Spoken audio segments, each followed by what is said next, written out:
നല്ല ഭംഗിയുള്ള പൂക്കളുണ്ടാകുന്ന ചെടിയാണ് അഡീനിയം. പല നിറങ്ങളുണ്ട്. ഇവിടെ എനിക്കൊരു നിറമേ ഉള്ളൂ. മരുഭൂമിയിലെ റോസ് അഥവാ ഡെസേർട്ട് റോസ് എന്നൊക്കെ ഇതിന് പറയാറുണ്ട്. ഇത് കുറച്ച് മുമ്പ് പൂവുണ്ടായിരുന്നു, കഴിഞ്ഞ കൊല്ലം തോന്നുന്നുണ്ട് വേനൽക്കാലത്ത്. അത് കഴിഞ്ഞിട്ട് ചെടി ആകെ ക്ഷയിച്ചു പോയി, എല്ലാ ഇലകളും കൊഴിഞ്ഞു പോയി. അപ്പോൾ ചെടിക്ക് വേണ്ട ശ്രദ്ധകൾ എന്തൊക്കെയാണെന്ന് നോക്കാം. അഡീനിയം അത് നല്ലോണം സൂര്യപ്രകാശം വേണം. മഴക്കാലമായി കഴിഞ്ഞാൽ അത് ഭംഗിയില്ലാണ്ടാവും, പൂക്കളൊന്നും ഉണ്ടാവില്ല. ഒരു 6 മുതൽ 8 മണിക്കൂർ വരെ നേരിട്ടുള്ള വെയിൽ വേണം. ഇതിപ്പോൾ നല്ല വെയിലുള്ള സ്ഥലത്താണ്. വെയിൽ കുറവാണെങ്കിൽ പൂക്കൾ കുറവായിരിക്കും, അങ്ങനെയാണ് കണക്ക്. ഇത് ആദ്യം മോശമായപ്പോൾ ഞാൻ തണലത്തേക്ക് എടുത്ത് മാറ്റി വെച്ചിട്ടുണ്ടായിരുന്നു. കുറച്ച് ശ്രദ്ധകളൊക്കെ ചെയ്ത് മെച്ചപ്പെട്ടപ്പോഴാണ് വീണ്ടും വെയിലത്തേക്ക് കൊണ്ടുവന്നത്. പിന്നെ മണ്ണ് നന്നായി ഉണങ്ങിയാൽ മാത്രം വെള്ളമൊഴിച്ചാൽ മതി എന്നാണ് പറയണത്. അതിൻ്റെ കാരണം എന്താ, ഇത് ഡെസേർട്ട് റോസ് അല്ലേ, അങ്ങനത്തെ സ്ഥലത്ത് വളരുന്ന ചെടിക്ക് വെള്ളം കുറവ് മതിയല്ലോ.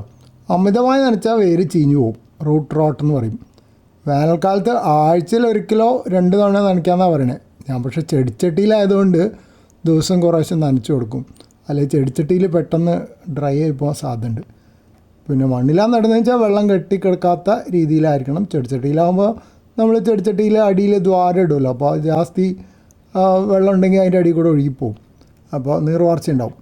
പിന്നെ മണൽ ചേർക്കണം, ചാണകപ്പൊടി ചേർക്കണം, അല്ലെങ്കിൽ എല്ലുപൊടി, ഇതൊക്കെ വളമായിട്ട് അടിവളമായിട്ട് ചേർക്കാം. പിന്നെ പൂടാൻ സഹായിക്കുന്ന വളങ്ങൾ NPK ഞാൻ സ്ഥിരമായിട്ട് ഉപയോഗിക്കുന്നതാണ്, 19-19-19.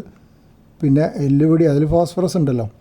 4 മുതൽ 6 ആഴ്ച കൂടുമ്പോൾ നൽകാവുന്നതാണെന്നാണ് പറയണേ. പക്ഷെ ഞാനങ്ങനെയൊന്നുമല്ല, ഇടയ്ക്കാൻ കൊടുക്കും, പിന്നെ മറക്കും, പിന്നെയും ചെയ്യും. പിന്നെ പ്രൂണിങ് വളരെ പ്രധാനമായിട്ട് പറയുന്നുണ്ട്. അതായത് കൊമ്പ് കോതൽ ചെടിക്ക് നല്ല ആകൃതി ലഭിക്കാനും കൂടുതൽ ശിഖരങ്ങളുണ്ടാവാനും പൂക്കൾ നിറയാനും പ്രൂണിങ് വേണം. ഞാനങ്ങനെ എപ്പോഴും പ്രൂൺ ചെയ്യാറൊന്നുമില്ല, അതുകൊണ്ട് ഇതിൻ്റെ ഷേപ്പ് അത്ര കണ്ടീഷനൊന്നുമല്ല. കാരണം മുമ്പ് ആകെ ക്ഷയിച്ചു പോയപ്പോൾ പിന്നെ പ്രൂൺ ചെയ്യാനൊന്നും തോന്നിയില്ല. പിന്നെ രോഗങ്ങൾ ചിലത് വരാമെന്ന് പറയുന്നുണ്ട്. ഇലകളിൽ കാണുന്ന ചിലന്തികൾ, മീലി ബഗ്, അതിവിടെ പല ചെടികൾക്ക് വയറിന് കണ്ടിട്ട് ഞാൻ നാളെ പോസ്റ്റ് ചെയ്തിരുന്നല്ലോ. ഈ ഇലകളിൽ കാണുന്ന ചിലന്തി ഇവിടെ ഒരുവിധം എല്ലാ പച്ചക്കറി ചെടിക്കും ഞാൻ കാണാറുണ്ട്. അതെന്താ ചെയ്യണമെന്ന് എനിക്കറിയില്ല. ഉപദ്രവം ഉണ്ടാക്കുന്നുണ്ടാവുമായിരിക്കും. കാരണം ഞാൻ കാണുന്നത് ഒരുവിധം എല്ലാ പച്ചക്കറി ചെടിയുടെ ഇലകളിൽ ഒരു ഇളം പച്ച നിറമൊക്കെ ഉള്ളൊരു തിളങ്ങുന്ന കാലുകളുള്ള ചിലന്തിനെ കാണാറുണ്ട്.